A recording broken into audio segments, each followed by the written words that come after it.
Hace 7 años le dije a mi mujer, bonita, no me quiero jubilar arrepintiéndome de lo que he hecho los últimos 10 años.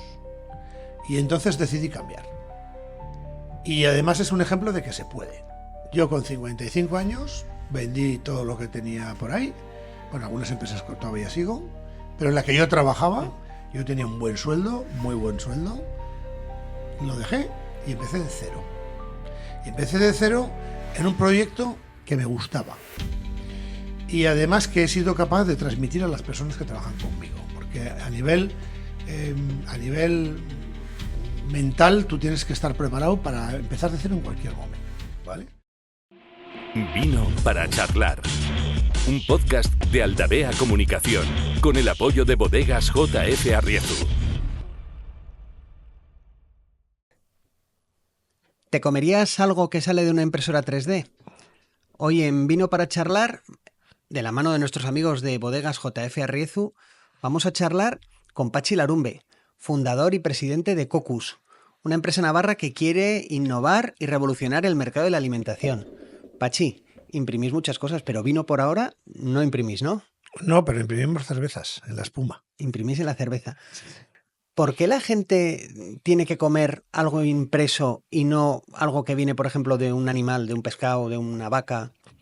Mira, las grandes compañías alimentarias con las que trabajamos y que son socias nuestras, piensan en 15 años vista, no piensan en el año que viene, ¿vale? Si tú quieres, a nosotros nos dicen, tenemos que producir y diseñar los alimentos que van a comprar tu hijo, que hoy tiene 14 años, dentro de 10 cuando sea consumidor.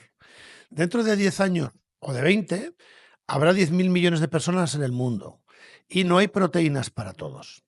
El tema de hacerlo con impresoras industriales es un dato más.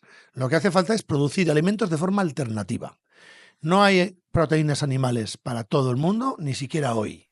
¿Vale? Ten en cuenta que en China hay 1.500 millones de chinos que están despertando de la zona rural y que ahí hay mucha gente que quiere comer cosas que hasta ahora no ha accedido, ¿no? También hay que tener en cuenta que Europa es el 8% del mundo. Entonces, no nos tenemos que fijar lo que vemos, cómo sentimos y lo que tenemos en Europa. Los problemas de la alimentación están en el mundo a nivel global. Y nuestros socios son las mayores compañías alimentarias del mundo, nos enseñan cómo hay que pensar para alimentar al mundo y para eso hace falta una tecnología que sea distinta de las que existen hoy. Vamos a tener tiempo a lo largo de todo el podcast de hoy de profundizar en lo que hacéis, pero a mí hay una pregunta que me quema. ¿Cómo acaba uno metido en semejante lío, en una cosa tan rara, me vas a permitir, de puertas afuera al menos? Mira, es una historia bien chula, te cuento. Yo vengo de montar 10 empresas y siempre me ha ido bien. Hoy tengo 61 años. Y he montado bares, restaurantes, he montado empresas de ingeniería, empresas de mecatrónica y robótica y sobre todo una de las que vivía, que era una empresa que se llamaba Terradisa y luego Un Clima, que es suministro de material de construcción. Hace 7 años le dije a mi mujer, bonita, no me quiero jubilar arrepintiéndome de lo que he hecho los últimos 10 años. Y entonces decidí cambiar. Y además es un ejemplo de que se puede. Yo con 55 años vendí todo lo que tenía por ahí. Bueno, algunas empresas que todavía sigo, pero en la que yo trabajaba, yo tenía un buen sueldo, muy buen sueldo. Lo dejé y empecé de cero. Y empecé de cero en un proyecto que me gustaba. Y además que he sido capaz de transmitir a las personas que trabajan conmigo. Porque a nivel mental tú tienes que estar preparado para empezar de cero en cualquier momento, ¿vale? Y luego os contaré cómo lo hemos hecho y lo interesante que ha sido. ¿Pero por qué nos metimos? Porque sabíamos imprimir en 3D mucho, teníamos mucha experiencia. Y en el 2011 venció la patente de la impresión 3D. Entonces vosotros habéis visto impresoras 3D desde 2011, pero nosotros ya llevábamos muchos años en ese campo, ¿vale? Así que tomamos la decisión de hacer impresoras 3D alimentarias, que es era un campo en el que creíamos que no iba a haber. Y además con una impresora 3D se pueden hacer cosas que no se pueden hacer con otros procesos industriales alimentarios. Nos permite hacer cosas muy diferentes. Y por eso es por lo que empezamos. Al hablar de Cocus, que es el nombre del proyecto este que estás comentando, se hablan de palabras muy técnicas, impresión 3D, cultivo celular, base vegetal. ¿Qué hace Cocus? Vamos a dar un titular, Un título. un resumen. Cocus diseña los alimentos del futuro. Y para eso utiliza tecnología avanzada. ¿Y cuáles son esos alimentos del futuro? Por ejemplo, un bacon sin cerdos, un foie sin patos o un atún sin peces. ¿Vale? ¿Y por qué hacerlo? No solo porque les interese a los veganos y vegetarianos. Es que hay mucha gente que no está de acuerdo cómo se crían los animales. Y nosotros no estamos en contra de los ganaderos, ¿eh? Pero lo que estamos es de la mano de una gran compañía que a nivel mundial tiene que vender. Por ejemplo, en la India hay 75 millones de vegetarianos. Entonces, a esos no les vas a dar carne, ¿no? Entonces, sin estar en contra, y estamos muy de acuerdo en que haya animales, etcétera, a un musulmán, ¿cómo le das bacon? Le tienes que dar un bacon que no salga de un cerdo. Entonces, hay mercados gigantescos. El 19% de la población mundial es musulmán. El 19%, 2.000 millones de personas, que no pueden acceder a comerse un bocadillo de bacon. Pues con nosotros sí puede. ¿Qué es lo primero que imprimisteis con éxito? ¿Qué dijisteis? Ahora sí, o sea, Mira, lo hemos bordado. tuvimos una estrategia para que nos conociesen, porque nosotros estamos en un pueblecito de Navarra, al lado de Pamplona, que es Cizur Menor, que conocéis perfectamente, en un garaje verdadero. Y claro, ¿cómo nos damos a conocer al mundo? Pues nosotros dijimos, ahora que dominamos cómo poder depositar alimentos con formas extraordinarias, vamos a imprimir algo que joda mucho, ¿vale? Entonces imprimimos un chuletón y lo publicamos. Lo publicamos en LinkedIn y sobre todo en Twitter. Claro, tú no os podéis imaginar la que se lió. O sea, métetelo por el culo, que se lo coma tu madre. Fuisteis a tocar lo más sagrado. Pues por eso, imprimimos una cosa que joda mucho porque sabíamos que el algoritmo del hater nos iba a upar. Tuvimos 700.000 visitas a esos posts. Y a partir de ahí nos conocieron en todo el mundo. Y por eso la mayor compañía alimentaria del mundo, que es Cargill, nos llamó. Y digo, vosotros sois los locos estos que habéis hecho, que queremos saber lo que estáis haciendo. Porque hay mucha gente que está intentando utilizar la impresión 3D para construir alimentos y con muy poco éxito. Y además hay que tener en cuenta que tienes que tener escala industrial. Si no tienes escala industrial, el proyecto no sirve. Es solo experimental. Entonces nosotros, por eso empezamos imprimiendo un chuletón, porque sabíamos que iba a levantar ampollas y esas ampollas nos iban a ayudar. ¿Y estamos preparados social y culturalmente para comer chuletón impreso? No estamos preparados. No estamos preparados, pero lo estaremos. Pero el 80% del mundo sí, ¿vale? Tú vas al Congo con una chuleta que es una impresora y te dan palmas con las orejas. Les da igual donde haya salido. Entonces, vuelvo a repetir, el 80% del mundo es nuestro cliente, no son las sidrerías de Astigarraga. O sea que esto no es un capricho, entiéndeme bien, no es un capricho para sociedades acomodadas, sino que es una posible solución de alimentación global de países en desarrollo, etcétera. Esto es un encargo. O sea, esto que estamos haciendo es un encargo de compañías alimentarias. O sea, nos han dado un mandato. Queremos que hagáis esto, esto, esto y esto con la tecnología que sabéis hacer. Queremos que hagáis gambas, que hagáis atún, que hagáis bacon. Queremos que hagáis salmón. Y luego, otra de las vías en las que estamos, que es la recuperación de trozos de carne que tienen poco valor.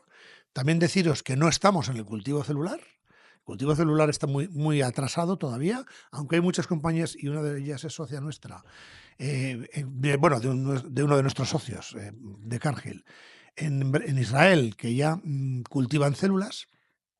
Pero el mundo del cultivo celular está muy atrasado todavía, no hay tecnología correcta, se cultiva muy despacio, etcétera. Además, que sí que está bastante mal visto en general por la sociedad occidental, ¿vale? Entonces nosotros no estamos en ese campo. Pero cuando una cárnica mata a una vaca, 350 kilos de carne van a la carnicería y 25 kilos de otros trozos no van a ningún sitio. Son trozos de carne de primera calidad, pero que están en un sitio equivocado. Si la carne está al lado de una grasa gorda, o si la carne está al lado de un tendón, o si la carne es la punta de la pieza de los filetes, en la carnicería nadie lo quiere comprar, pero esa carne tiene valor. Se hacen productos con esa carne, pero no productos de bajo valor. Nosotros extraemos la carne de todos esos trozos y reimprimimos chuletas, ¿vale? Porque las chuletas... sonando, a mí me sigue... Esto reimprimimos chuletas, me sigue sonando muy marciano. Pues mira, reimprimimos chuletas y como las chuletas para que estén ricas tienen que tener grasa, ¿vale? Reimprimimos las chuletas con grasa vegetal, ¿vale? Eso tiene dos valores. Primero, que la grasa que entra líquida en la impresora y acaba siendo la grasa de la chuleta es un buen vehículo para meterle cosas. Por ejemplo, omega 3, vitamina D o vitamina C, que son micronutrientes que nunca vendrían de una vaca. Pero es que además lo que le hemos quitado a la chuleta es el colesterol. Y hacemos cerdo ibérico sin colesterol, chuletas sin colesterol. Inspirados en cómo los de los bífidus, los de los lácteos, inventaron el yogur con bífidus porque son bastante listos en ese campo, pues nosotros creemos que una familia compradora de un yogur con bífidus es una familia compradora de una chuleta con omega 3, porque solo viene de los pescados, y además los hijos empiezan a comer pescado muy tarde. ¿Cómo le das el omega 3 a un niño de 7, de 10 o de 12 años? Pues con una chuleta que te aseguro que se la come. O sea, alimentariamente saludable, medioambientalmente también... Claro, medioambientalmente... A ver, quiero dejar bien claro porque hay mucha polémica con lo que hacemos. Por ejemplo, los ganaderos y los agricultores, cuando hicieron la tractorada, vinieron a nuestra casa a quejarse, ¿no? Oye, ¿qué estáis haciendo? Etcétera. Porque no entendían muy bien lo que hacíamos. Ya se lo explicamos. Si nosotros cogemos los restos de una vaca y rehacemos chuletas, hacemos que esa vaca se aproveche al 100% con un valor superior. Ya se aprovecha casi todo al 100%, pero que se aproveche con un valor superior, porque no hay ninguna cárnica que prefiera hacer salchichas en vez de chuletas.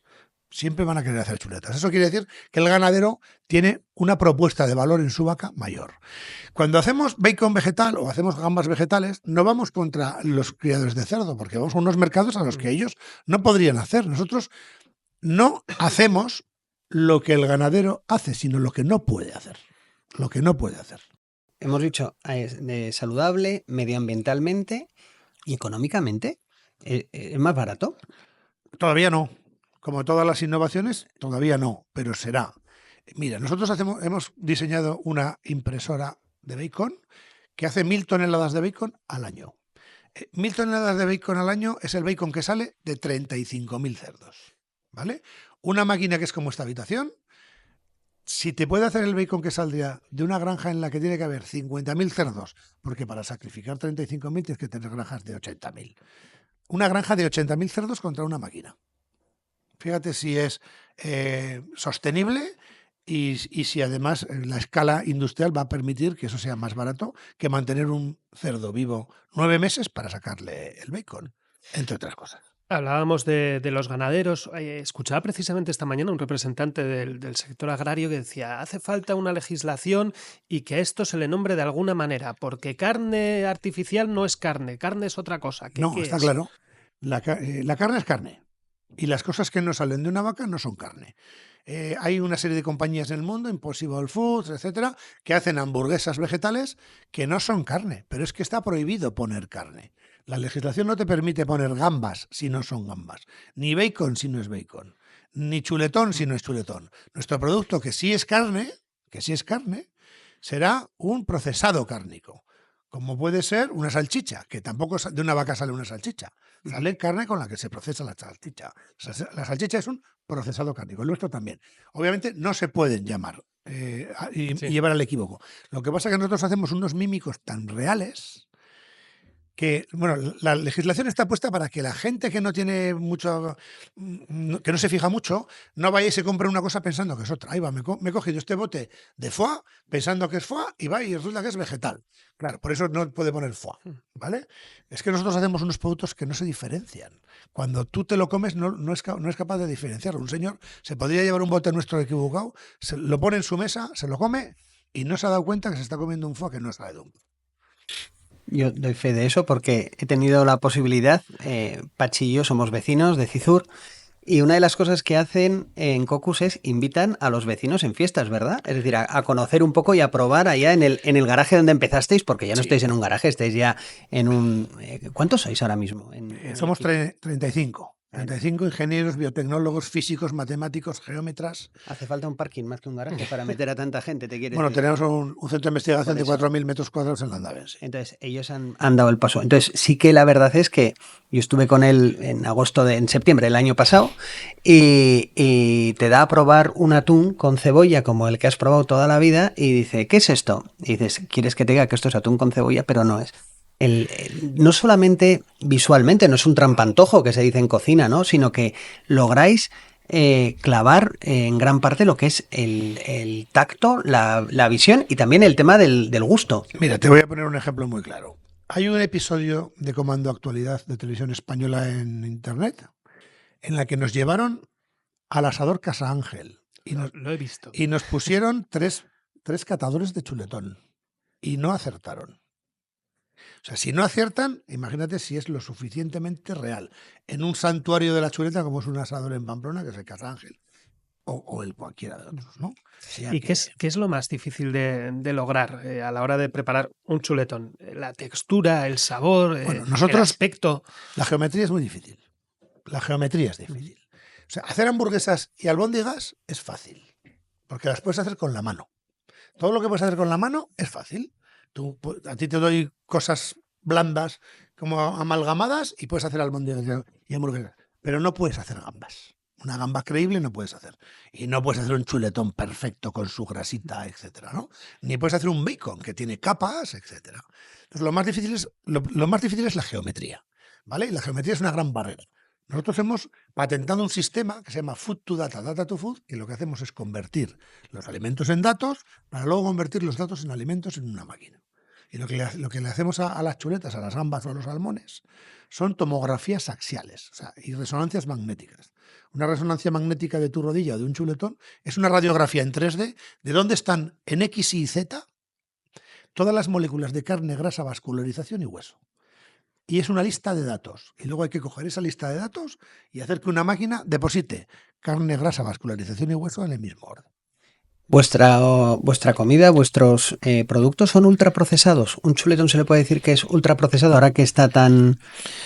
Estamos en el la mundo- moda, A ver, el real food y demás. Luego todos La comemos palabra ultraprocesado. ultraprocesado no está muy bien definida. ¿Qué diferencia hay de procesado a ultraprocesado?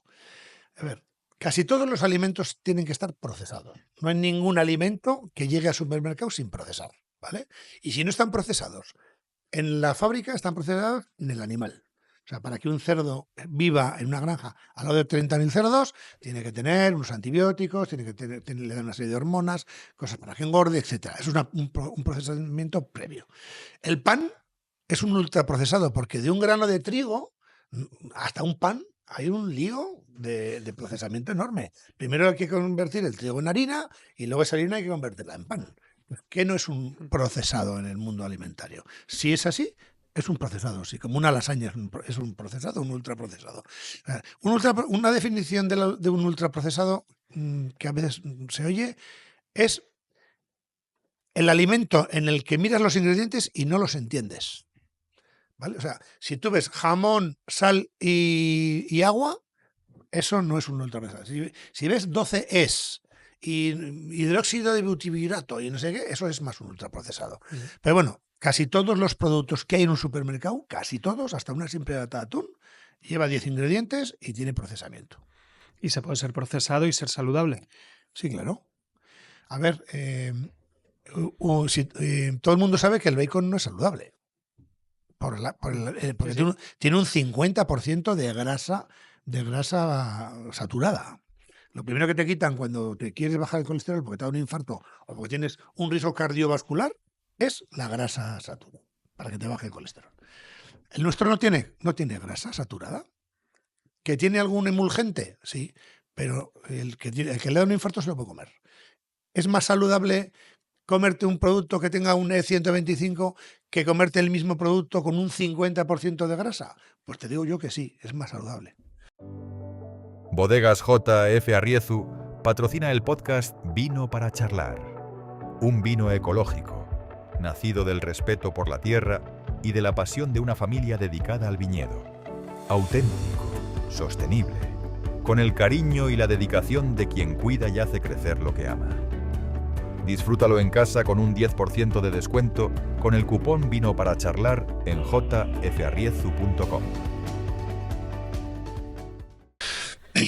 Y sois muy innovadores y me figuro que la legislación y los reglamentos europeos y todo esto, ¿os ponen techo ahora mismo o vamos bien? Porque con la inteligencia artificial siempre se ha dicho que Europa va por detrás del mundo por los reglamentos y por un poco por la burocracia.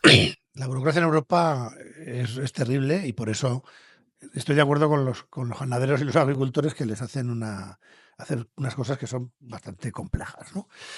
A ver, mientras no te metas en lo que se llaman novel foods, o sea, con alimentos nuevos que no existen, todo lo que haces es derivado de un alimento existente. Entonces, yo puedo coger guisantes y alubias y aceite de oliva y construir cualquier alimento, porque de esos 3 alimentos ya está conocido cómo son las reacciones en el cuerpo humano. Pero, por ejemplo, del micelio del hongo no sé qué, que no se ha producido nunca, con eso no puedo producir un alimento porque no hay datos de cómo le va a sentar al ser humano el producto. Entonces, si caes en la tentación de hacer alimentos nuevos muy fuera del foco donde están los alimentos que ya han sido probados, te vas a llevar 2 o 3 años de intentar que te den los permisos. ¿Y qué alimento hay que todavía no hayáis logrado? Igual no me lo puedes contar, pero que no hayáis logrado clavar, o alguno que habéis probado y habéis dicho esto es imposible, me rindo. Nosotros hemos hecho bien gambas, gulas, calamares, bacon, atún, foie, y de la vía cárnica, panceta, secreto ibérico, chuletones de cerdo y incluso chuletones de cerdo. Y ahora estamos en el mundo del salmón y del pulpo, que es muy difícil. El pulpo es una cosa. El pulpo es difícil, hasta cocinar el real, vamos a decir, el pulpo natural. Es difícil porque la geometría es muy difícil y porque tiene 2 texturas y porque es muy de las tentáculos y etcétera, ¿no? Entonces el pulpo es un reto, Estamos en ello, ¿eh? Ya vamos a poco. Nosotros tenemos 4 premisas excluyentes. O sea, si no pasamos de esta, tenemos que abandonar el proyecto. La primera es que tenga escala industrial. Y eso a veces es lo más difícil. O sea, ¿cómo voy a hacer yo que esto tenga escala industrial? Porque el laboratorio lo puede todo. Tú en un laboratorio, con cuidado haces cosas, pero luego, ¿cómo haces que una máquina haga sin parar durante 3 turnos y durante 20 años el producto? Eso es mucho más difícil. Escala industrial.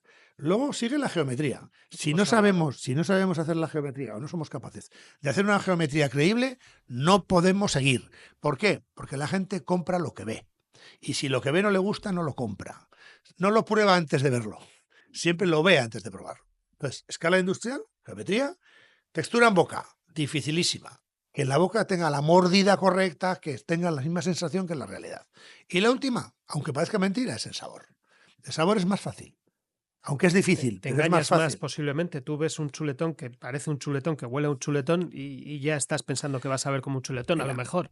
El cerebro humano hace estas cosas. Los de los vinos lo saben y los de las gominolas. Hay muchas pruebas de vinos mediocres que pones a misma temperatura un rosado de un tinto y un blanco con los ojos cerrados, la gente no acierta. Y hay una prueba que hicieron unas gominolas de diferentes colores y con sabores distintos, la que las gominolas verdes eran de limón y la gente decía que eran de menta. O sea, se la metía a la boca y decía, esto es de menta, porque el cerebro va rápido. Entonces, la geometría es importante. Lo que ves tiene que parecerse mucho a lo que conoces. Porque además el mercado es muy cruel. Y si no es perfecto, te lo escupirá. ¿Cómo ha cambiado la reacción de la gente desde que empezasteis hasta hoy?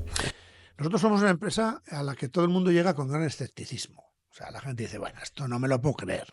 Si no lo creo, no lo veo, pero bueno, vamos a ver. Entonces, nosotros lo que hacemos es divulgar. Lo que hacemos es traer gente a nuestro centro para que entienda por qué hacemos las cosas así y además lo pruebe. Y cuando eso ocurre, todo el mundo cambia. Absolutamente todo el mundo cambia. No hemos tenido todavía nadie que nos diga que no le haya gustado lo que ha probado.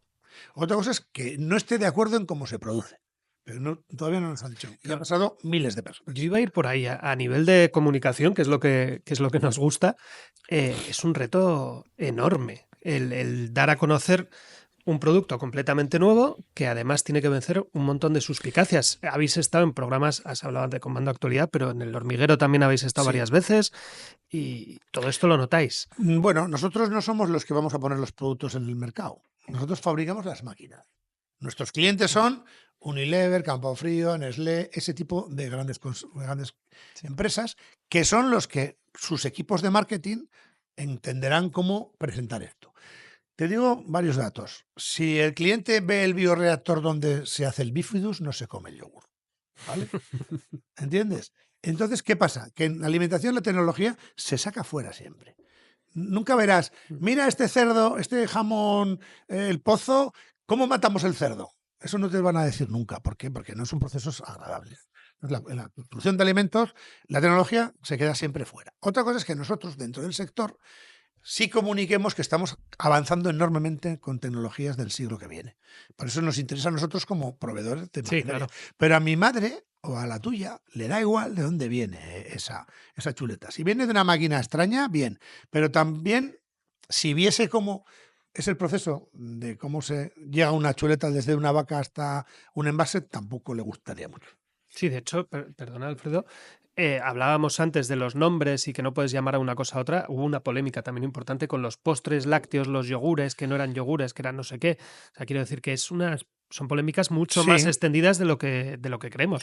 Es más llamativo lo vuestro, porque es llamativo. Pero... Hay una excepción que no es el nombre en sí, o sea, carne, chuleta, vamos a decir, por ejemplo, foie o bacon. Pero sí hubo un problema con las hamburguesas y las salchichas, porque las hamburguesas y las salchichas no son productos, no es un trozo de la vaca. La salchicha no es un trozo de la vaca, ni la hamburguesa, es un procesado. Entonces, ¿por qué no se...? Las empresas cárnicas demandaron a la Asociación de Plan de Proteínas Alternativas porque empezaron a salir hamburguesas y salchichas vegetales y pidieron a Bruselas que les llamasen discos y cilindros. ¿Vale? Y entonces igual vemos en el McDonald's, tómate un cilindro. Claro, querían que le llamasen discos y cilindros, ¿no? Bueno, había mucho enconamiento porque las grandes cárnicas pensaban que les iban a quitar el mercado y tal. Luego se han dado cuenta que lo que tienen que hacer es producirlos ellos, que tienen los mercados. Y de hecho todas las grandes cárnicas tienen una sección vegetal, todas, el 100%.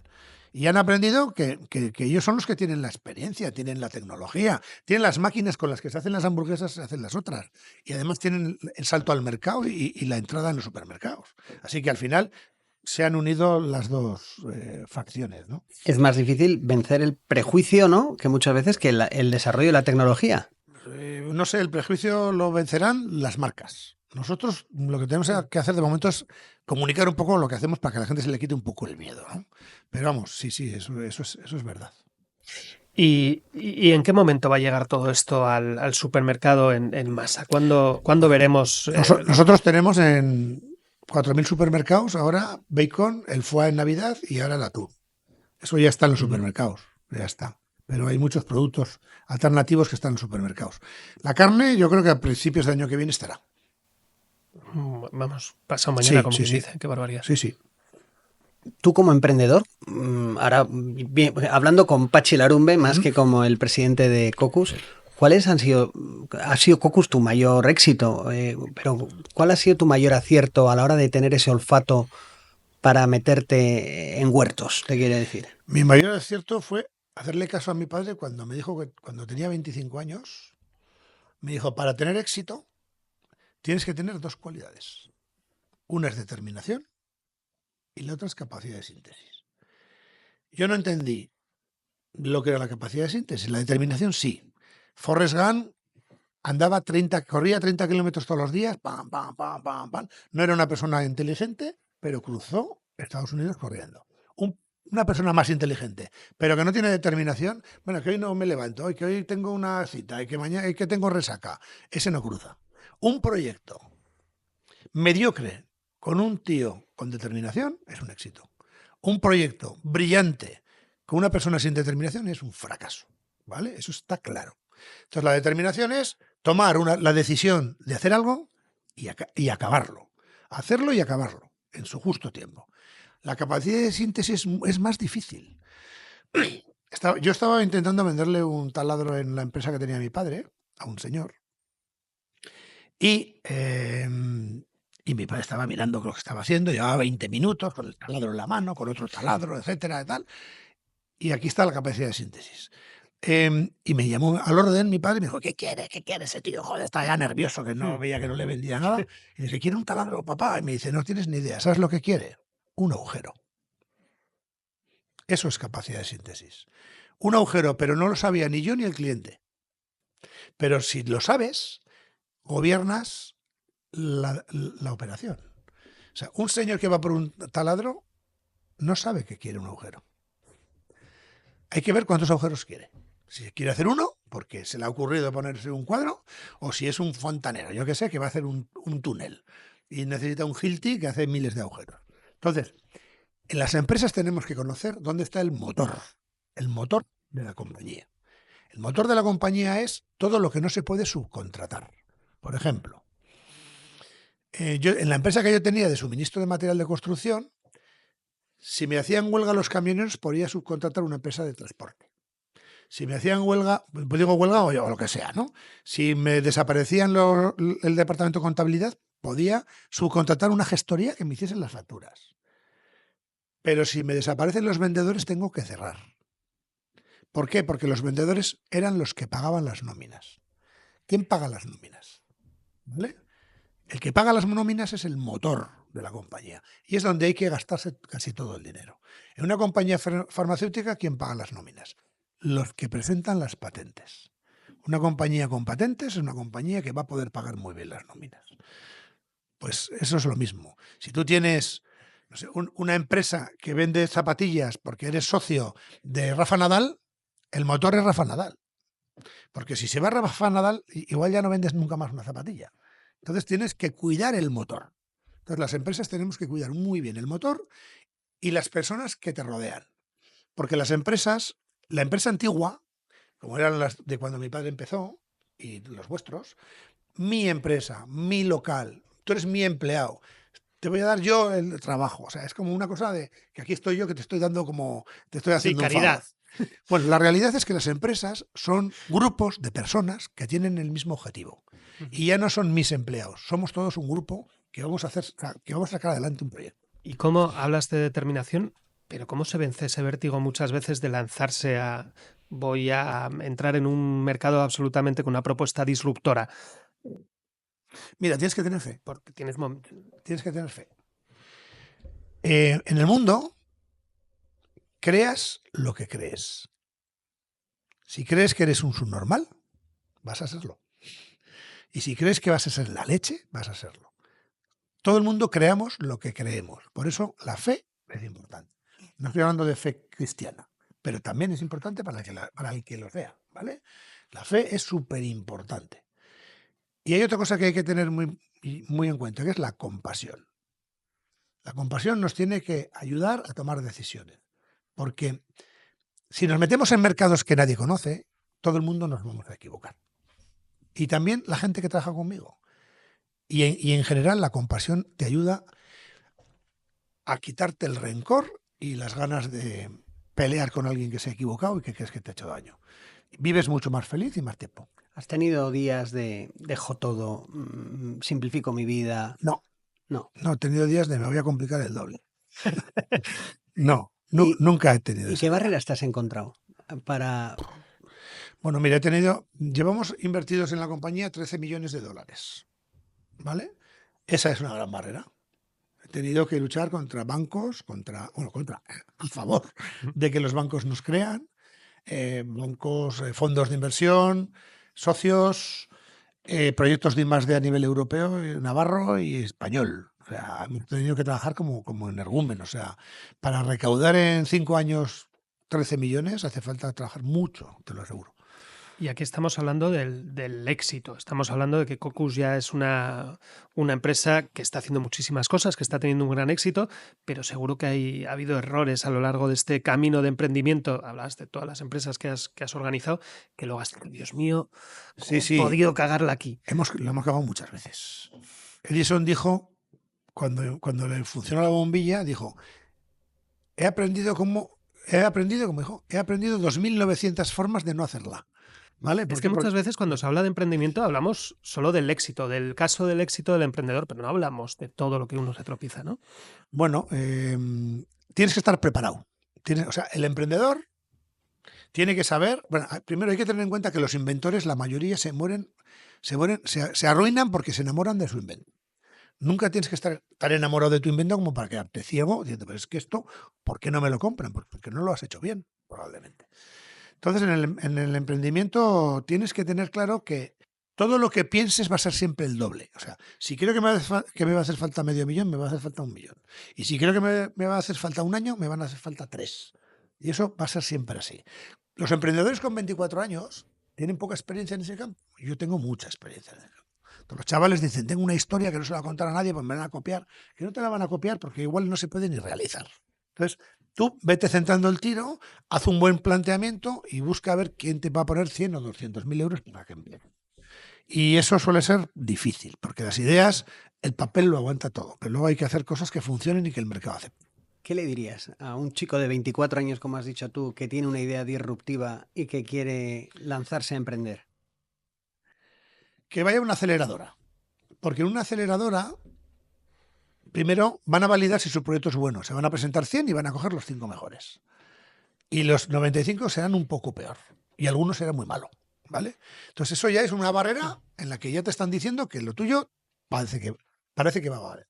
Y en una aceleradora que estás un par de años, te enseñan a leer un balance, a ordenar la contabilidad, a hacer un prototipado, algo de marketing. Te enseñan cosas, pues igual es un ingeniero que acaba de acabar Teleco y no tiene ni idea de qué es un balance, una cuenta de pérdidas y ganancias, que tiene que saber.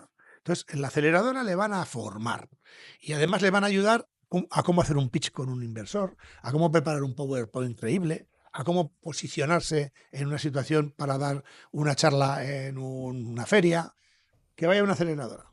Es lo mejor que tiene que hacer. Y todo este camino de emprendimiento también es un camino muchas veces de autoconocimiento, ¿no? De ver dónde soy fuerte yo, cuáles son mis debilidades, potenciar las fortalezas, esconder un poco las debilidades. Yo empecé con 54 años y ya me conocía mis fortalezas y mis debilidades, pero he encontrado alguna nueva. Así que sí, está bien, está bien. ¿Cómo ves Cocus en 5, 10, 15 años? Pues Cocus es una compañía que ineludiblemente va a ser absorbida por una gran multinacional. Eso es lo que va a ocurrir. No sé si en 5 o en 10, pero va a ocurrir porque las grandes compañías necesitan empresas como nosotros porque nosotros somos capaces de hacer cosas que ellos no pueden. Hacerlo muy rápido y muy barato. Aunque os parezca mentira, lo que a mí me cuesta 1 millón, a Nestlé le cuesta 6. Entonces, porque primero ellos lo van a hacer en 10 años y yo lo voy a hacer en 1 año y medio. Entonces, al final, las grandes compañías alimentarias, cuando ven que alguien lo está haciendo bien, dicen, pues esto para mí, ya está. O sea, no tengo por qué esperar. O sea, ¿cómo me voy a poner yo ahora a pasar los 7 años que ha pasado Patxi Larumbe para hacer esto? Lo compro y punto.